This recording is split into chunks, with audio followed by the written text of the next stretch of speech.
There's this cultural exchange that has become something of a platitude in the world we live in. We imagine it happening all over the world. We wish for the moment that we might be able to participate in it ourselves. We've seen it in sitcoms and movies and comic strips and maybe even our textbooks. It's this scenario where a disagreeable middle-aged male objects to the way that some younger, innocent female is dressed and resorts to the kind of dialogue that only a cliche would. He says, "You should cover up." And the rejoinder that we all know to expect is something like, "If you don't like it, you shouldn't look." Boom, mic drop, high fives, everyone celebrates and then walks away self-satisfied that the real villain in this story has been exposed for who he is. And there was a time in my life where I would have found this interaction convincing, persuasive as a way of drawing my own conclusions about the way that people should dress in public. But as I see its effects in the world take shape, I'm becoming less and less persuaded by it. And it's important to understand that this kind of scenario, real or imagined, isn't merely an exchange between two individuals.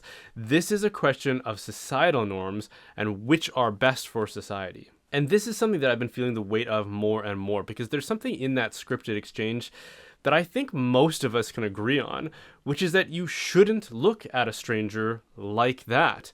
Nobody should have to worry or be fearful of the wandering eyes of strangers when they're out in public, and strangers shouldn't let their eyes wander to visions of intimacy with people that they aren't intimate with. But if societal norms are such that it's normal or even expected that some, especially young and attractive women, should embrace their sexuality by dressing in revealing clothing, then that ends up restricting the freedom of those who do not wish to be participating in that expression of sexuality. Again, we agree for the most part, I think, that strangers shouldn't be looking at other strangers like that. And since I'm one of the people who agrees with that, when I'm out in public, I do my best not to look at and make assessments of other people's bodies.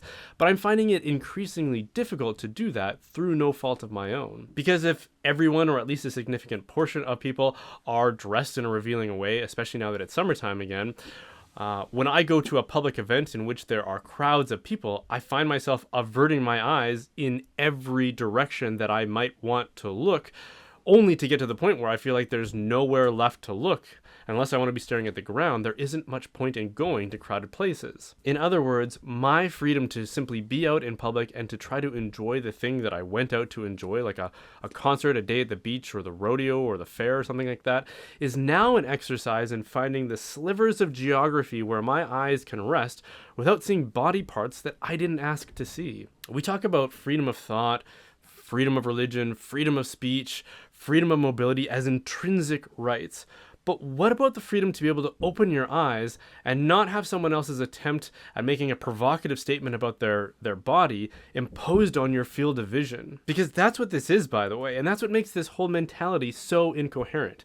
To insist on pushing the boundaries of revealing clothing is to do something provocative, and to act provocative is, by definition, an attempt to gain attention for yourself. But then to insist that people aren't allowed to give attention where it is being asked for is to insist on a contradiction. It's to insist that the whole world be arranged in exactly the way we want it to be able to do what you want and have everyone respond to your choices in the exact way you want them to. Well, the problem with that is that our choices have consequences, and they tend to create reactions in other people, whether we like those reactions or not. If we don't like those reactions and the choices that we are making that create those reactions are unnecessary choices, why are we making them except out of disregard for our neighbors? The trick for us as a community and as a society is to find ways to live together that are mutually agreeable and considerate. But if we now find ourselves with a societal norm that encourages all manner of dress, which results in most young women dressing provocatively, that means for people like me who don't want to be staring or even looking at said women, I predominantly now have to spend my time staring at the ground when I'm out in public. And I don't think that that's fair. Frankly, I think that that's a restriction on my freedom. My freedom to look around and to be comfortable in the world and to enjoy the experiences of going out into public are taken away by those who want to be revealing while not having that revelation indiscriminately consumed by strangers. I've also spoken in the past about how such revelation is an act of intimacy. Intimacy means that there are certain people and certain relationships in your life that are exclusive, that these are people that are allowed to know you in an exclusive and a privileged way that makes that relationship special. But to have exclusive, intimate, and special relationships means to reserve something of yourself for only those relationships, and your sexuality is obviously a candidate to be one of those things that you reserve, again, just for those intimate relationships. This means that you have something of your physical intimacy for only certain relationships, and I would say ideally just for one relationship. But if you fail to do that, if you fail to reserve some aspect of your sexuality for the exclusivity of those intimate relationships, then you are diminishing your ability to have true intimacy. If you share intimacy with everyone, then it isn't intimate. It will never be special because it's not exclusive. While revealing and provocative dress is a lot like that. It's an example of you giving an intimate knowledge of yourself away to people who haven't earned it, and in cases like mine, to people who don't want it. I don't want to have an intimate awareness of other people who I have no intention and no ability to spark up a relationship with. I have my wife and my family and my friends who I enjoy varying degrees of intimacy with. And when I'm out in public, I'd rather not have someone else's sexuality imposed on me, such that I again have to avert my eyes in every direction. In a way, that's a form of sexual harassment. And if you disagree with me, put the shoe on the other foot for a second. Imagine if I dressed in booty shorts and a crop top and went strutting around the mall such that you had to walk behind me.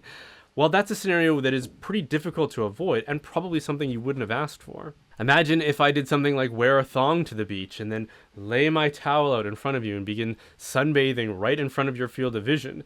That would be a sexual encounter with me that you didn't ask for.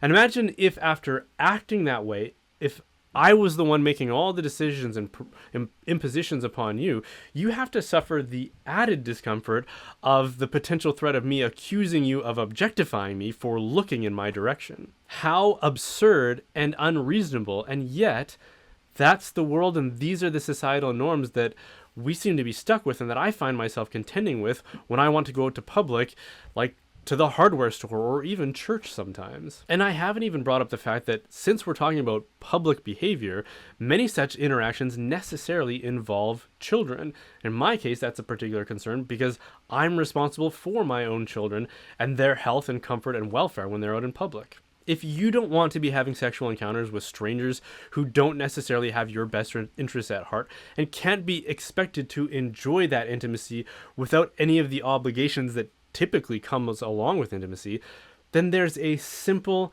easy solution to all of this, which is that we should all dress modestly. It's way more comfortable. It doesn't come with any of this absurd incoherence. It allows us to get on with what it is that we are trying to do when we go out in public, and it protects the exclusivity of intimacy in your intimate relationships. Otherwise, what signifies the significance of the significant other? Hey, thanks for watching. The reason I can continue making content like this is because of the generous support of my viewers. If you are able to support the work I'm doing, there are a couple of ways you can do that. By donating through my website or by joining my online community, The Reinforcements. Both can be done by visiting brianholdsworth.ca. The .ca because that's how we internet in Canada.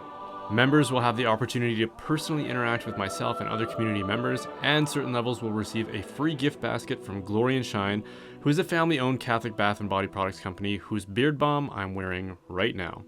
Members also get free access to Christ-Centered Capital, which offers ethical investing tips that are in accord with Catholic beliefs.